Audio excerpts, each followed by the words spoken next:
신바람 국어교실의 신바람입니다. 오늘 배울 교과서는 비상교과서 3학년 2학기 제4단원의 두 번째 단원 짜임새 있는 문장의 중요성 두 번째 시간입니다. 이번 시간에서는 혼문장과 견문장의 개념에 대해서 배워보도록 하고요. 그리고 혼문장과 견문장을 배울 때 그 안에 나타나게 되는 종류, 혼문장과 견문장, 견문장에서의 종류는 아는 문장과 이어진 문장이 있는데 그 아는 문장과 이어진 문장에 대해서 공부하는 시간을 갖도록 하겠습니다. 그래서 아는 문장과 이어진 문장 이 두 가지를 중심으로 해서 오늘 공부를 하도록 하겠습니다. 계속해서 이어서 하겠습니다. 151페이지 아문장. 말이나 글로 생각이나 감정을 표현하다 보면 다양한 형태의 문장을 사용하게 된다. 위에서 살펴본 예문들도 스스로의 자리에 어떤 낱말이 오는가에 따라서 문장의 형태가 달라졌다. 그런데 꼼꼼하게 살펴보면 공통점이 있다. 각각 문장 안에 목적어, 부사어, 보어 등이 사용되었지만 가장 중요한 주어와 서술어는 하나뿐이다. 이처럼 문장에서 주어와 서술어의 관계가 한 번만 맺어지는 문장을 우리는 뭐라고 하냐면 혼문장이라고 한다. 혼문장의 정의에 대해서 이야기했죠.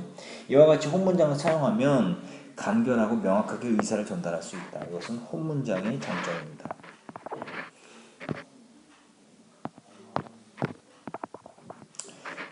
간결하고 명확한 의사를 전달할 수 있는 게 혼문장의 장점이다.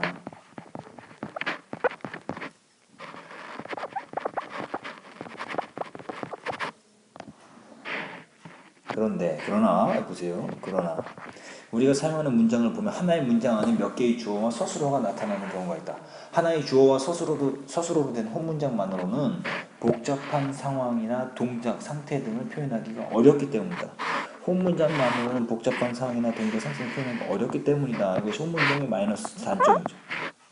이처럼 하나의 문장을 여러 개의 주어와 서술어로 엮어 나타내는 것을 문장의 확장이라고 하는데 이런 경우 주어와 서술어의 관계가 두 번 또는 그 이상 맺어져 있는 문장이 나온다. 그것을 바로 뭐라고 한다? 견문장이라고 한다. 이것을 견문장. 자, 견문장의 정의입니다. 견문장의 정의. 들어와서 하세요. 괜찮아. 그래 알겠어. 견문장에는 주어와 서술어의 관계를 지닌 혼문장이 더 큰 문장 안에 성분이 되는 아는 문장이 있고 그 두 개 이상의 혼문장들이 고나 더라도 등의 연결 어미로 이어져서 문장이 외부적으로 확장되는 이어진 문장이 있다. 그런데 보니까요. 견문장에는 첫 번째 뭐가 있냐면 아는 문장이 있고 견문장의 종류 1번이죠. 그리고 이어진 문장이 있다. 견문장의 종류 2번 이렇게 되겠습니다. 자, 이 두 가지를 살펴보도록 하겠습니다. 나는 언니가 돌아오기를 기다렸다. 괜찮아. 내가 두고 강사좀 할게. 제가 나온단 할아버지께서는 인정이 많으시다. 하늘은 맑았고 바람도 잠잠했다. 날씨가 더우니 해수욕장에 가자. 이런 문장의 예를 살펴보도록 하겠습니다. 먼저 나는 언니가 돌아오기를 기다렸다. 이거 지금 보면요. 나는 언니가 나는 기다렸다. 언니가 돌아오기를 이런 문장이 있죠. 그리고 할아버지께서는 인정이 많으시다. 이렇게 나눠질 수 있고요. 하늘은 맑았고 바람도 잠잠했다. 날씨가 더우니 해수욕장에 가자. 이렇게 딱딱 나눠지는 것들이 있습니다. 이것을 보면요. 이 두 가지는 아는 문장이고요. 이 두 가지는 이어진 문장입니다. 이 두 가지 예에서는 뒤에서도 좀 자세하게 살펴보도록 하겠습니다. 혼문장과 견문장의 개념을 먼저 정확하게 잡고 넘어가야 될 것 같은데요. 혼문장은 주어 서술어의 관계가 한 번만 맺어지는 것이고 견문장은 주어 서술어 관계가 두 번 이상 맺어지는 문장이다라는 거 기억해 두시기 바랍니다. 혼문장을 사용하는 장점은 간결하고 명확한 의사를 전달할 수 있지만 복잡한 동작이나 상황이나 동작, 상태를 표현하기가 어렵다는 단점이 있어서 견문장을 사용하게 되는 거죠. 이런 단점 때문에 뭐가 등장한 겁니까? 견문장이 등장한 겁니다.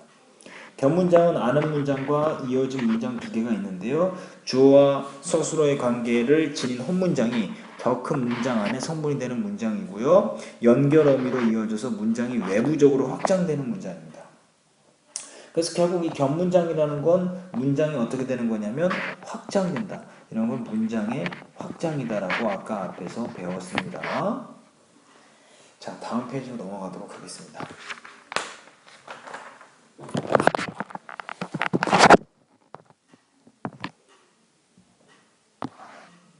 가봅시다. 가와 나는 큰 문장이 작은 문장을 안고 있는 형태이다. 이처럼 많은 문장은 그 속에 작은 문장을 안고 있기 때문에 하나의 문장처럼 보이지만 자세히 분석해 보면 두 개의 문장으로 되어 있다는 것을 알 수 있다. 이때 작은 문장을 포함하고 있는 문장을 아는 문장, 아는 문장 안에 포함되어 있는 문장을 안긴 문장이라고 한다. 즉 가나의 문장이 아는 문장이고 가나의 문장 전체는 아는 문장이지만 그 안에 포함되어 있는 언니가 돌아오다 라는 것과 인정이 많으시다 라는 것은 가나의 큰 문장에 안겨있는 안긴 문장이 되는 것이다. 안긴 문장은 아는 문장의 의미를 뭐하기 위해서? 명확하기 위해서 들어온 문장이다. 이 기억력을 묶은 부분은 안긴 문장의 역할입니다. 안긴 문장의 역할은 아는 문장의 의미를 명확하게 하기 위해서 들어온 문장이다. 그렇기 때문에 아는 문장이 하나의 성분이 절이되는 것이다. 그래서 보세요. 여기를 안긴 문장, 아는 문장과 안긴 문장 이 전체는 지금 아는 문장이 되는 거죠. 뭐를 알았냐면 요거를 아는 거죠. 언니가 돌아오다라는 문장을 알았고 또 인정이 많으시다라는 문장을 아는 것입니다. 자, 안긴 문장 가도록 하겠습니다. 안긴 문장. 안긴 문장은 아는 문장 안에 포함되어 있는 문장을 아는 문장의 한 성분이 절이된다. 언니가 돌아오기를 기다렸다. 이것은 목적어 역할을 하기 때문에 목적절. 그래서 이것을 명사절이라고 합니다. 목적어 역할을 하는 명사절이라고 하고요. 할아버지께 인정이 많으시다라고 했으니 서술의 역할을 하니까 서술절이라고 합니다. 서술절. 자, 그럼 여기서 여러분들이 기억해 둬야 될 것 한 가지. 지금 선생님 지금 안긴 문장의 종류는 무엇인가요? 라고 의문이 생길 수 있습니다. 그럼 지금 잠깐 안긴 문장의 종류에 대해서 우리가 살펴보도록 하겠습니다.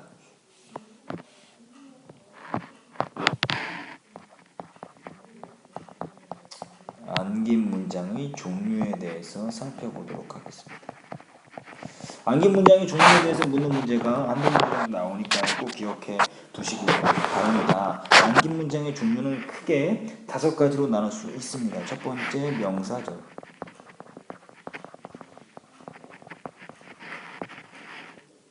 두 번째 서술절,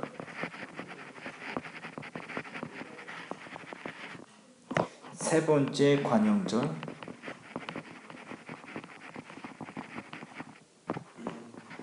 네 번째 부사절, 마지막 5번째는 인용절입니다. 이 절이라는 게 지금 나와 있잖아요. 이 절이라는 건요. 아는 문장 안에서 어떠한 역할을 하느냐. 명사의 역할을 하니까 명사절이고 서술어의 역할을 하니까 서술절이고 관용어의 역할을 하니까 관용절이고 부사의 역할을 하니까 부사절이고 인용, 다른 사람의 말이나 다른 사람의 글을 빌려왔기 때문에 인용절이다라는 거죠. 그러니까 문장 안에서, 아는 문장 안에서 어떠한 역할을 하느냐에 따라 안긴 문장의 종류는 나눠지게 됩니다. 명사절 같은 경우는요. 뭐가 붙냐면요. 미음이 많이 붙습니다. 미음, 그리고 뭐뭐와 기 이런 것들이 붙어요. 그래서 주어, 목적어. 그리고 또 아까 나왔던 것처럼 을 이런 것들이 보죠. 이런 것들이 붙어서 무슨 역할을 하냐면 주어, 목적어, 보어 역할을 합니다. 서술절은 쉽죠. 서술절은 찾기가 가장 쉽습니다. 서술어 역할을 하기 때문에 문장의 맨 마지막으로 들어가는 경우가 많고요. 관형절 같은 경우는 주로 뭐를 꾸며주냐면 체언을 꾸며줍니다. 체언을 꾸며주기 때문에 뭐뭐, 니은 또는 리을 이렇게 해서 관용어 역할입니다. 관용어 역할. 그리고 부사절 같은 경우는 뭐뭐이, 뭐뭐개, 뭐뭐도록, 그리고 뭐뭐아서 이런 역할을 해서 이런 것들을 써서 부사 역할을 합니다. 부사 역할을 하는 거고요. 인용절은 인용격 조사를 사용해서요. 고하고 라고 이런 것들을 사용해서 직접 인용이냐 간접 인용이냐 뭐 이런 것들을 사용해서 인용해서 인용한 대상의 말을 전하는 겁니다. 여러분들이 골라내기가 어려운 게 뭐냐면 명사절과 관용절과 부사절입니다. 이 세 가지는 이런 것들이 많이 쓰인다라는 거 기억해 두시면 됩니다. 이게 도록, 뭐뭐, 아서, 미음과 기, 을 이런 것들을 잘 기억해 두시면 좋을 것 같습니다. 그래서 이런 것들을 꼭 기억해 둬야지 문제를 풀 수 있고요. 그런 것들이 분명히 문제가 나오기 때문에 그런 것들을 우리가 꼭 기억해 두는 행동이 필요합니다. 자, 계속해서 우리 본문으로 다시 돌아가도록 하겠습니다. 본문으로 돌아가서요. 자, 카문 단어는 이제 들어가 보도록 합시다. 다와라는 절과 절이 병렬적으로 나열되어 이루어진 문장이다. 병렬적으로, 대등하게. 병렬적으로 나열됐다라는 것은 이어진 문장이다라는 것을 의미합니다.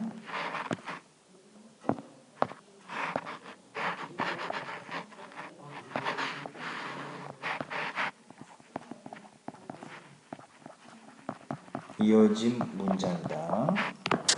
나는 하늘은 맑았다 와 바람도 잠잠했다가 연결하는 고에 의해 이어진 문장이다. 이 경우 두 절이 서로 영향을 주지 않고 독립적으로 이어져 있기 때문에 한 절이 없더라도 다른 한 절만으로도 문장을 완성할 수 있다. 완전하다 이 소리죠. 그래서 두 절이 서로 영향을 주지 않고 독립적으로 이어져 있다. 이런 걸 보고 대등하게 이어진 문장이다라고 한다. 대등하게 이어진 문장이다라고 하고요.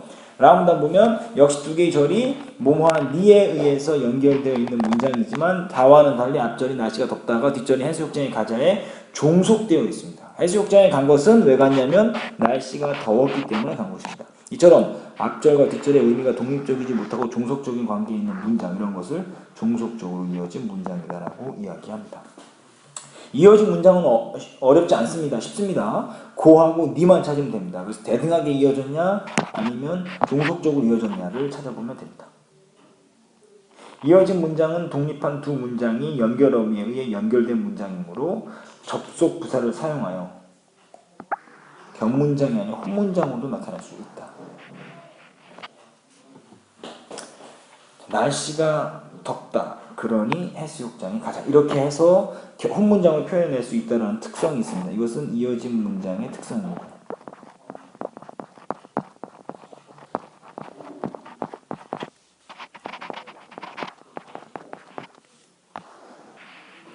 대등하게 이어진 문장 이렇게 이런 것들 사용합니다.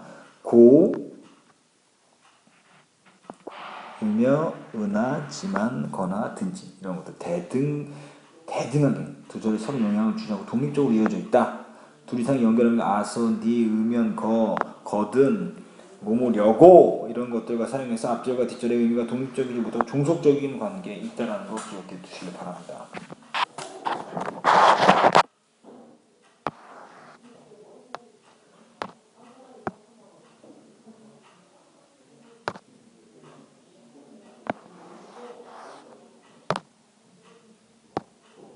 자, 갑니다. 그렇다면 혼문장을 쓰지 않고 격문장을 사용하는 이유는 무엇일까?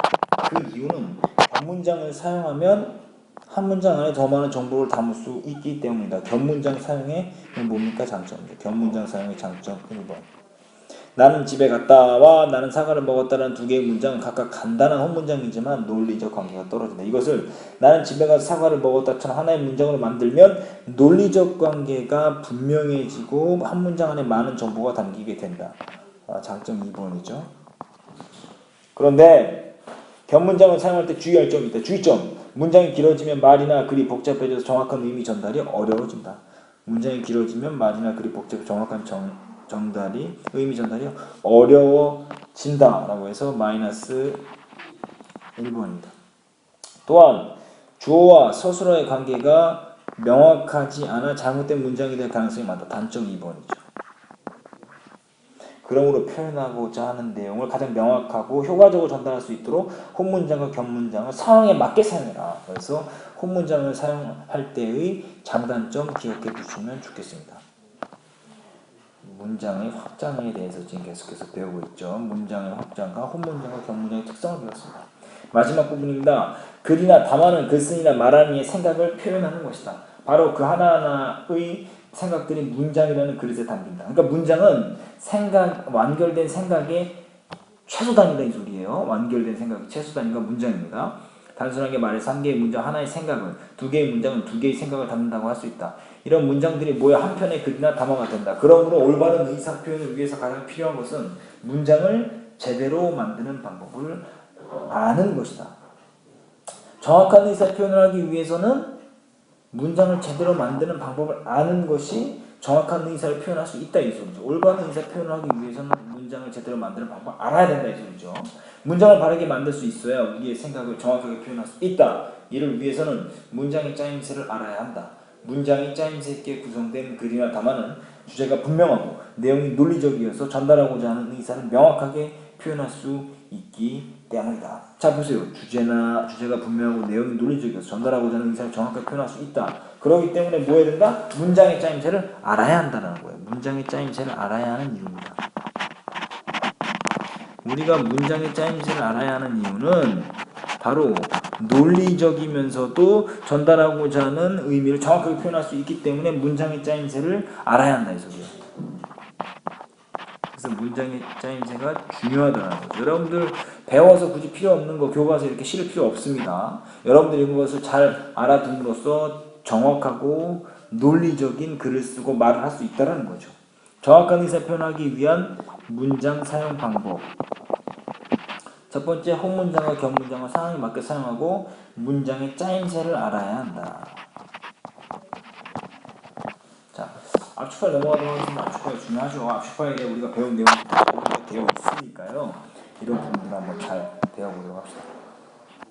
문장과 어절과 구화절 이런 것들 뭐 앞에서 배웠으니까 이런 것들 여러분들이 직접 정리하시고요. 그리고 주어와 서술어의 관계를 갖는다라는 게 이제 구라는 거. 관계를 갖지 않는 건 구고 갖고 있는 건 절이다라는 거. 서술어 자릿수. 서술어가 필요로 하는 문장 성분의 개수고 주어 하나만 필수 성분으로 하는 서술어다라는 거. 혼문장과 격문장의 차이점 이거 굉장히 중요하죠. 그리고 아는 문장과 이어진 문장. 시험 문제 꼭 나오는 것들이 이 두 가지입니다. 혼문장과 격문장이 되겠죠. 아는 문장, 절의 형식으로 아는 문장 안에 포함되어 있는 문장을 안긴 문장이다라고 이야기합니다. 이 문장을 포함하는 문장을 아는 문장이다. 그래서 이어진 문장은 두 가지가 있는데 대등하게 이어진다, 종속적으로 이어진다. 이 두 가지가 있고요. 아는 문장의 종류 아까 이야기했었죠. 명사절, 관형절, 부사절, 서술절. 또 하나 마지막에 뭐였죠? 인용절.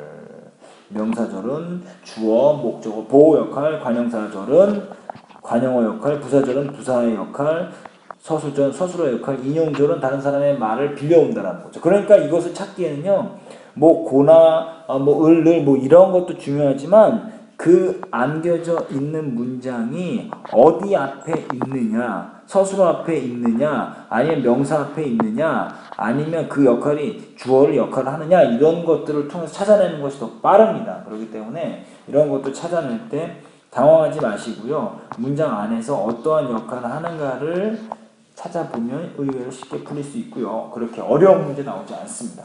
자, 기억해 두실 것은 여러분들이 오늘 배웠던 것을 다시 한번 뭐 해야 된다? 복습해야 된다는 사실을 꼭 기억해 두시기 바랍니다. 짜임새 있는 문장의 중요성. 왜 중요하냐면 올바른 문장과 올바른 말을 하기 위해서 짜임새 있는 문장을 꼭 알아야 한다는 게 이 글의 주장입니다. 이 글의 주제입니다. 문장의 짜임새를 이해해서 올바른 문장을 사용하고 정확하게 의사표현하기 위해서 그렇다는 거죠. 자, 굉장히 어려운 단어입니다. 복습과 복습을 하지 않으면 금방 잊기 쉽고 조금만 문제를 꼬아서 내면 틀리기 쉽습니다. 끝까지 노력하는 모습 그리고 복습하는 모습으로 완벽하게 여러분 것으로 만들기 바랍니다. 고생하셨습니다. 소년이여 야망을 가져라.